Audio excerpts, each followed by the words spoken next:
Today we're going over the 2025 Halloween banner in Fire Emblem Heroes. This year we have Fey newcomer Skrimir. Joining him will be Peony, Nerthuz, and duo Freyja / Eitr. We'll talk about everyone's stats and skills, plus discuss general playstyle build ideas. The first focus unit for the banner is Halloween Skrimir. You can get him at 4 to 5 star rarity. Skrimir is the nephew of Knagus and supposed to be his successor. Tagging along in the Tempest Trials is Ranulf, who is Skrimir's second in command during Radiant Dawn. Now, like his uncle, Skrimir is a Lion Lagoose, so he's a green armored beast in Fey. Skrimir has 52 HP, 48 attack, 21 speed, 49 defense, and 41 res. He is mostly min-max for lower speed and has triple super boons and HP defense and res. Skrimir will be the easiest / cheapest armored beast to plus 10 if you like a unique merge project. I don't expect us to get a Demo or heroic rail armored beast anytime soon. For old skills, Skrimir has Ignis plus attack and defense far save 3. His rare skill is Wily Fighter 4, which is excellent. Defense scaling true damage and flat DR, plus you get a free follow-up attack and the full low effect to neutralize enemy field balls. Skrimir's unique weapon is Praying Fang. If above 25% HP at start of Eitr phase, Skrimir grants plus 6 attack and defense, imbue, and breath type cooldown to allies within 2 spaces. This is a slang weapon, which is good. If transformed or healthy, Skrimir can get plus 14 to all stats if there are 3 foes within 3 rows or columns. He also gets plus 14 stats if he triggers Savior. Now for other effects, Skrimir deals true damage equal to 20% defense, he gets flat damage reduction equal to 20% defense, you then double that flat DR against specials. Last, Skrimir gets -2 cooldown before the foe's first attack.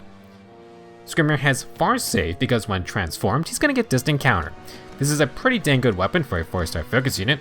You got a mini Black Knight setup with the imbue support and then the -2 cooldown before getting hit via counter fighter, or should I say Lagoose Friend style cooldown. Now Skrimir stacks defense scaling true damage and flat DR with Wily Fighter, and even has Excel type flat DR to further counteract specials. For even more comfiness, Skrimir has slang and breath type cooldown. He already has instant cooldown, but this will allow Skrimir to use even higher cooldown specials if you want. For builds, Skrimir can keep Wily Fighter for 40% defense true damage and flat DR, plus you get the follow-up and low effects. Skrimir's cooldown perks will allow him to charge and counter with Ignis. Now, the main build to put together will be with Fortune for easier transformation bonuses. With distant counter, Skrimir can use the new physical save skills like Brave Eitr. With his high defense, he can fend off melee attackers and then those range and dagger users. Last, Sturdy Beast will get pre-charged before getting hit due to Praying Fang. This readies its 40% DR effect, and unlike the armored specials, this works for melee and ranged matchups. For some modifications, you can run any saver you want. Twin save for more % DR chances, and we're getting a counter Roar Sacred Seal that could replace Briar's damage reflection effect, plus add 30% damage reduction of its own. For B skills, you can go with Assault Fighter for 50% DR piercing. If you prefer a pure defensive route, then Shield Fighter or Weaving Fighter. Technically speaking, since Fortune has low attack and defense, it might be more optimal to use Slick Fighter 4 instead. You can also just use the Sacred Seal version to get its debuff neutralization effect. Now in the A slot, Stronghold for flat stats and anti-panic. Diluvial Boost is the best boost option for stats and healing, but any of the tier 4s will work. You can then stack HP with a Squad A Sacred Seal. Unfortunately, armor attuned options are not great. Guard Echo might be the best offering, though if you don't plan to have Skrimir transform all the time, then you could use distant counter here. Seems a little bit of a waste though. Last, for other specials, Skrimir could use Flame Wall. He's not going to radiate in time like Sturdy Beast, but you could charge it for higher cooldown or higher counterattack damage. Another option is the new Comet special, which is on this banner. Comet is a 5 cooldown Astral type special that has the same 40% DR effect as Arch Rival. With his -2 instant cooldown, breath type cooldown, and slang, Skrimir is also able to charge Comet for his counterattack. In fact, Comet gives -1 cooldown every turn anyway, so even better. I do think it's a viable option, especially if you don't want to run Twin Save. Overall, Halloween Skrimir is in a pretty good spot. He comes with excellent weapon and B skill, and he actually has some options for specials and Savior skill of choice. Having Imbue is also pretty huge. That status is real tough to deal with sometimes. For our first 5-star unit, we have Halloween Peony. She's going back to her roots as a blue flying mage dancer. Now for stats, Peony's got 38 HP, 42 attack, 48 speed, 23 defense, and 28 res. She has speed and defense super boons.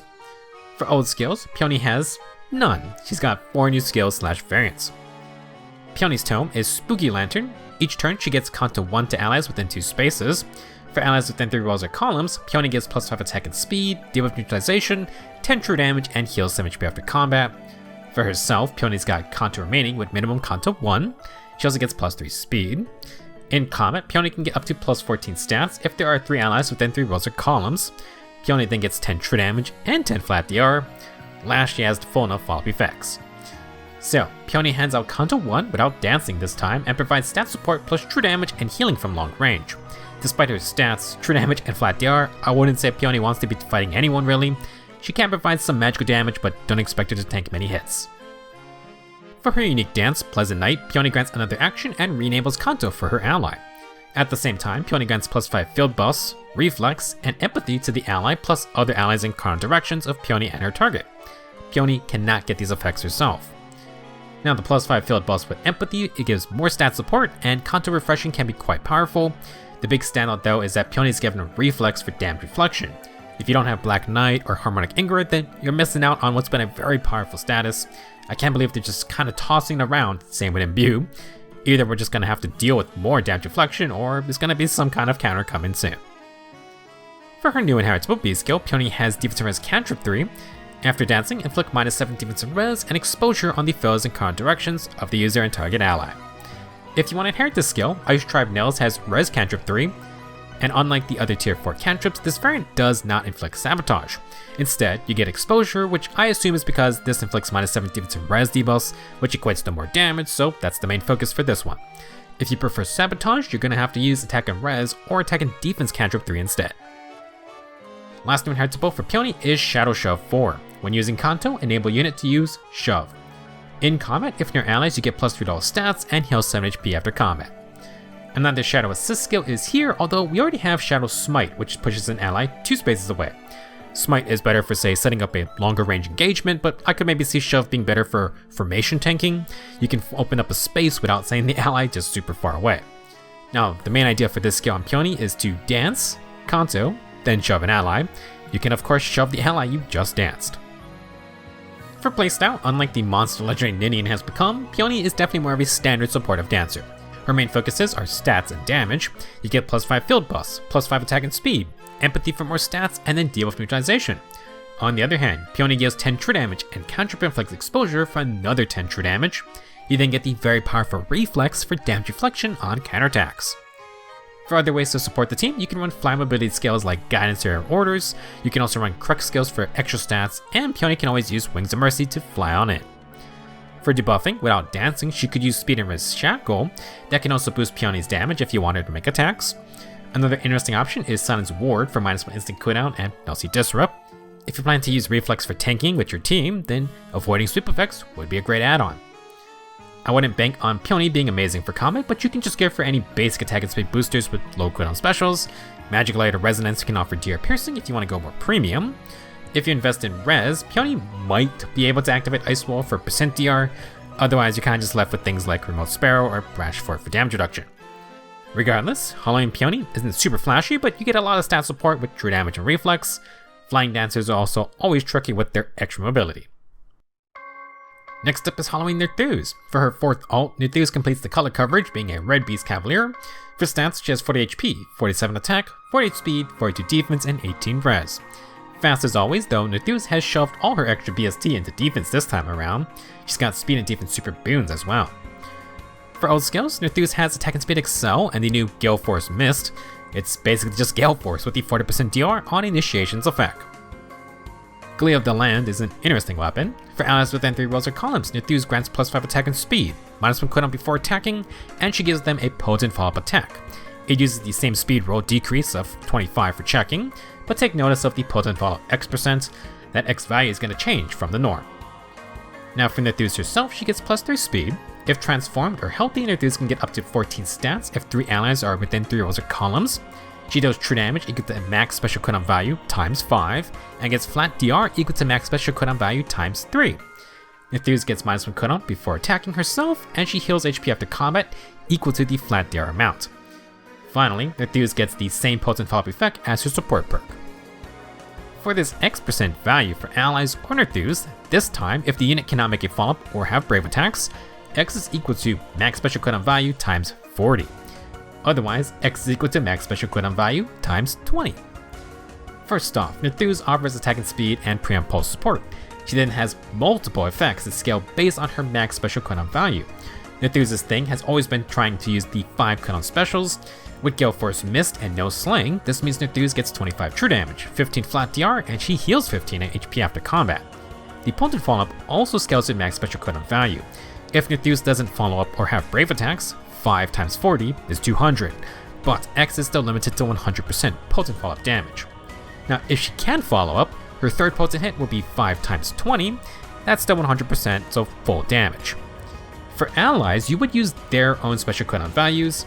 If you want the 100% potent hit when only hitting one time, you need a 3 cooldown special.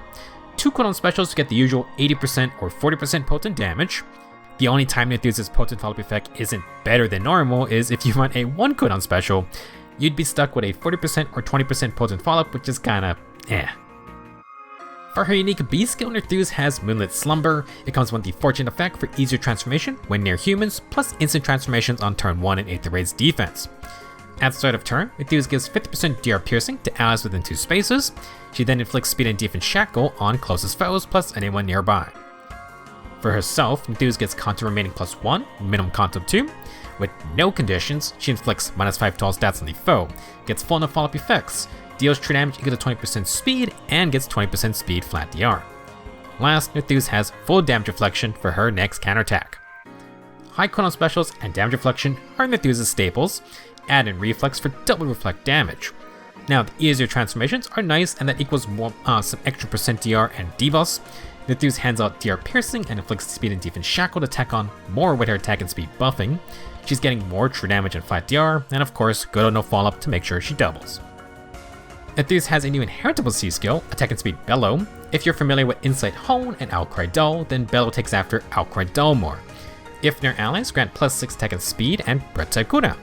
The user gets extra attack and speed based on how many allies you gave the status.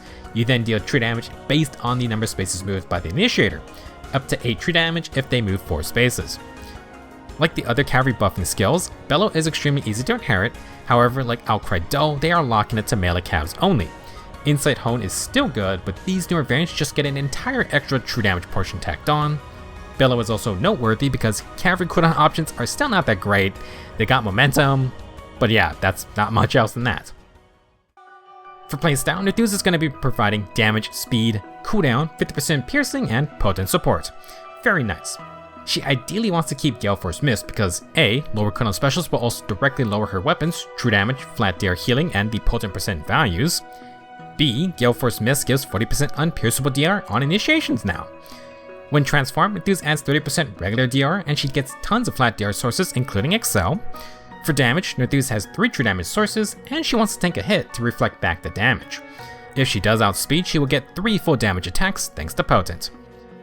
During combat, Nerthuz's -1 instant cooldown and breath type cooldown can charge Gale Force in 2 hits. Nerthuz heals 15 HP after combat, and you can fight again or run away.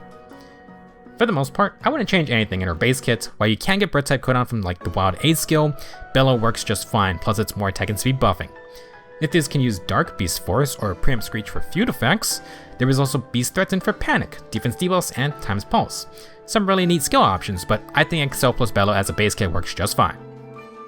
Overall, Halloween Nerthuz is going for her usual offensive playstyle with Gale Force. The new Mist % damage reduction fits her innate reflect very well. Try to stack it with the reflex status. Another thing you can stack is Nerthuz's potent follow-up long-range aura with the actual potent follow-up status or just potent weapons and B skills. -50 to the speed roll can allow for some super slow units to get those extra attacks. The last unit for today is Duo Freyja and herself, aka Eitr. Now Duo Freyja is quite the unit. You definitely want to be aware of when she's around. For this duel, Freyja is a colorless infantry mage. For stats, she has 40 HP, 47 attack, 49 speed, 30 defense, and 28 res. No surprise, Freyja has a speed super boon and brings her high offensive spread over to the mage class. For old skills, Freyja's got attack and speed Aria. Aria gives stats on both phases and grants true damage based on your max special cooldown value. Freyja also has Pulse on Blaze, which grants bonus attack and speed based on special cooldown value. It then grants -10 instant cooldown on your first follow-up attack. Freyja's tome is the Nightmare Staff. At start of turn, if healthy, Freyja gives dodge to herself and inflicts -7 speed and res, sabotage, and the anti-miracle status onto the closest foes. Freyja gets Slay and up to +14 to all stats if there are 3 foes within the rows or columns. She gets bonus attack equal to the max special cooldown value times 4. Freyja has 20% speed flat DR, and then if she outspeeds the enemy, Freyja denies all of their special triggers. Freyja gets her dodge status and wants to outspeed to completely stop specials. This will be very annoying, and she inflicts speed and res debuffing with sabotage. Just for fun, Freyja also stops non-special miracles.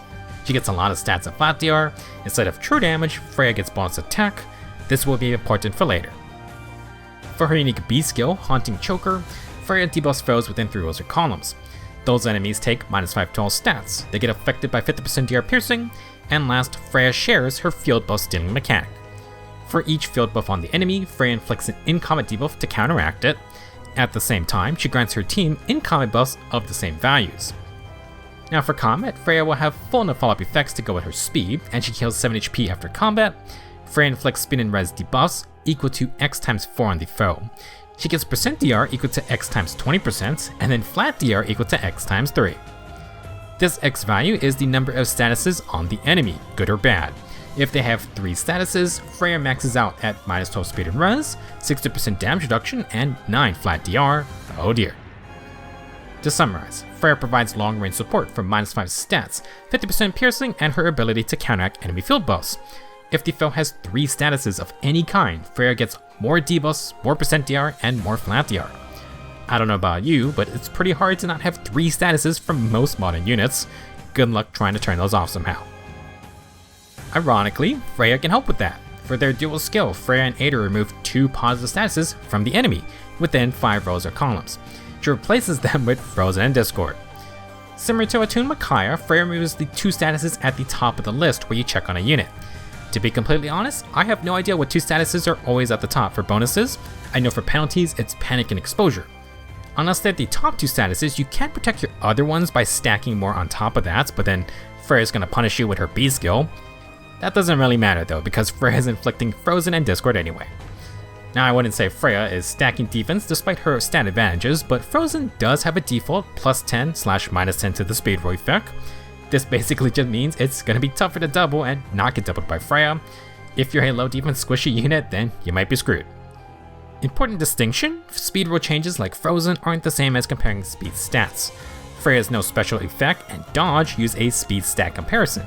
It can be possible to turn off Freyja's dodge and no specials ability, but then you're gonna still get doubled thanks to Frozen. Last thing I want to mention, I believe Dual Freyja ups the dual BST bonus for arena scoring effect to 220. Yeah, have fun with that. I've mentioned it for the entire last 2 videos, but we finally get to Comet. Comet is a new inheritable 5 cooldown special. When triggered, it boosts damage dealt by 200%. In other words, you deal 3 times base damage. In addition, Comet gives -1 cooldown every single turn. It also has guaranteed 40% damage reduction that works on the first regular hit or the first 2 brave hits. Comet is unfortunately only for infantry and armor units. Reinhardt has to pay his taxes before he gets more skills. Now in terms of damage, Comet is the natural progression of Glimmer, Deadeye, and Astra. It is very important to understand that these specials only boost the base damage you deal. Base damage is attack, minus defensive res, including weapon triangle and effective damage bonuses. Base damage does not include true damage, and unfortunately the Comet forecast does not make that distinction. If you deal 0 base damage, Comet also deals 0 damage. If you're going to use Comet, you really want a unit who gets a lot of attack buffs or inflicts a lot of defensive res debuffs. You can also use weapon triangle advantages for more attack, and effective damage also counts as it's a 1.5 attack multiplier. Let's now go over Dual Freyja's game plan because it's pretty nasty. If you do not outspeed Freyja and you have 3 statuses, then things are going to be very difficult. Freyja will inflict a ton of speed and res debuffs both on field and in combat. In total, it's like -31, and then Freyja also gets her own stat boost plus steals field buffs. If Freyja outspeeds by 10 or more, she gets 40% DR from dodge, her B skills gives 60% regular DR, and then Comet gives 40% unpierceable DR. Altogether, that's like 85% damage reduction. If you depend on specials for DR piercing, you're pretty screwed. Now even if you have 50% piercing, that's only going to drop Freyja down to 66% DR, which is still pretty high. You then need to chew through like 20 to 30 plus flat DR. It is not a good situation, and Freyja is going to W back. Now if you don't bring Guard or Scout, Freyja also can trigger Comet on her follow-up thanks to Pulse On. Freyja gets like +30 attack from her weapon and inflicts a billion res debuffs. That is what you want for high base damage, which Comet will multiply by 3. To add extra insult, Ahri attacks on 20 true damage due to the 4 cooldown special. Freyja has her own 50% piercing and anti-miracle effects. You also have the dual skill for status removal and frozen. You don't really need to change anything, but attack and speed finish is a fine sacred seal. If you want no guard, then tempo can guarantee Comet activates assuming Freyja doubles. If you want to be funny, you can use close counter skills. Freyja can also get faster cooldown with Creation Pulse rather than waiting for her pulse on follow-up. Another decent option with cooldown is Silence Ward. The No See Disrupt effect can ensure enemies can't hit and run with sweep effects. In conclusion, dual Freyja and Eitr are very similar to, say, Attuned Tharja or Rearmed Nor. Denying specials and then stacking a lot of regular percent DR is annoying to say the least. Freyja will also passively charge Comet, and having the status removing dual skill is very strong. Really don't want to mess around with this unit. That'll be it for this year's Halloween banner. Let me know your thoughts and good luck with your summits. We are heading into the holiday season, so be careful with those orb stashes. If you want to save up, the Tempest Shrouds unit is going to be Halloween Ranulf. We also got a peek at a potential upcoming ult for a certain someone. We'll talk more about that next time. Thank you for watching, and I will see you in the next video.